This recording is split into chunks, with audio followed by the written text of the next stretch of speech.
The Velveteen Rabbit, or How Toys Become Real.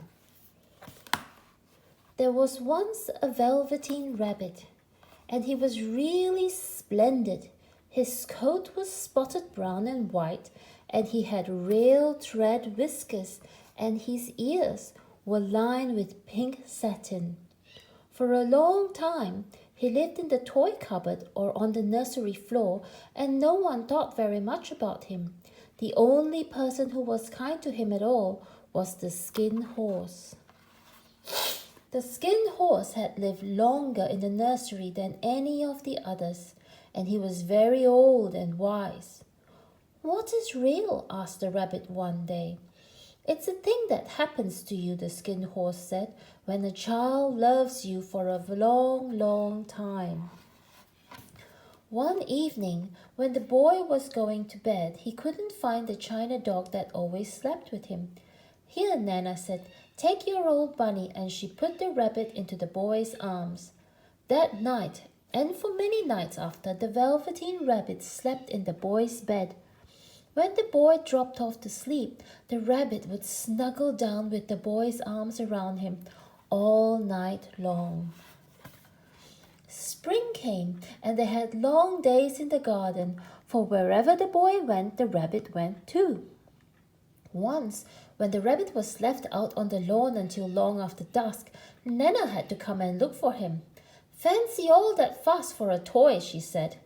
"You mustn't say that," the boy said. "He isn't a toy, he's real."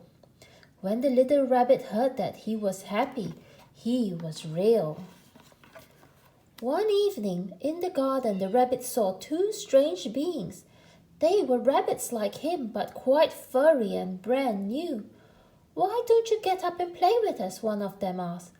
"I don't feel like it," said the rabbit. "I don't believe you can," said the rabbit. "I don't believe you can," said the furry rabbit. "He doesn't smell right. He isn't a rabbit at all. He isn't real." "I am real," said the little rabbit. "The boy said so," and he nearly began to cry.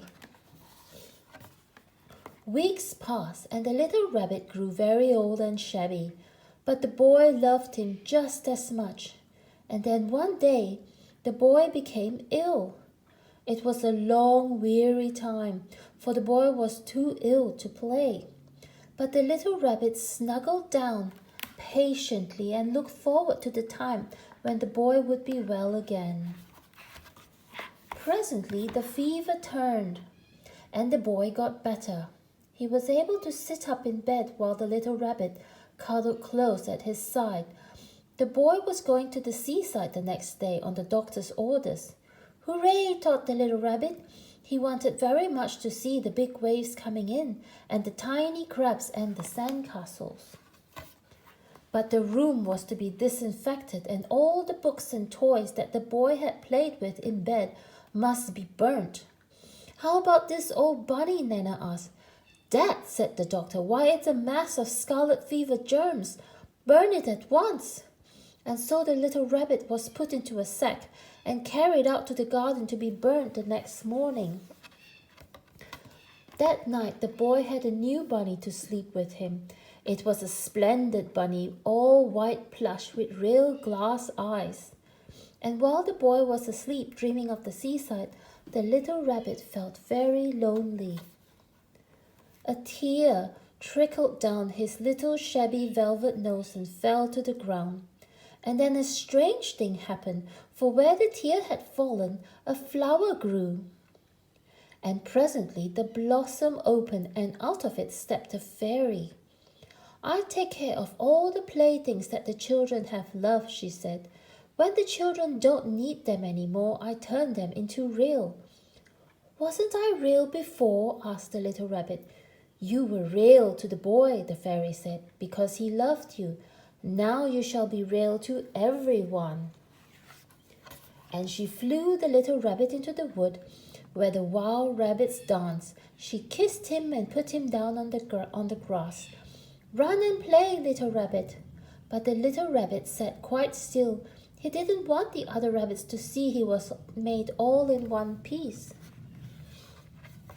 Just then, Something tickled his nose, and before he thought what he was doing, he lifted his hind toe to scratch it. He found that he actually had hind legs. Instead of dingy velveteen, he had brown fur. His ears twitched by themselves, and his whiskers were so long that they brushed the grass. He was a real rabbit at last, at home with the other rabbits. Autumn passed and winter, and in the spring, when the days grew warm, the boy went out to play in the wood.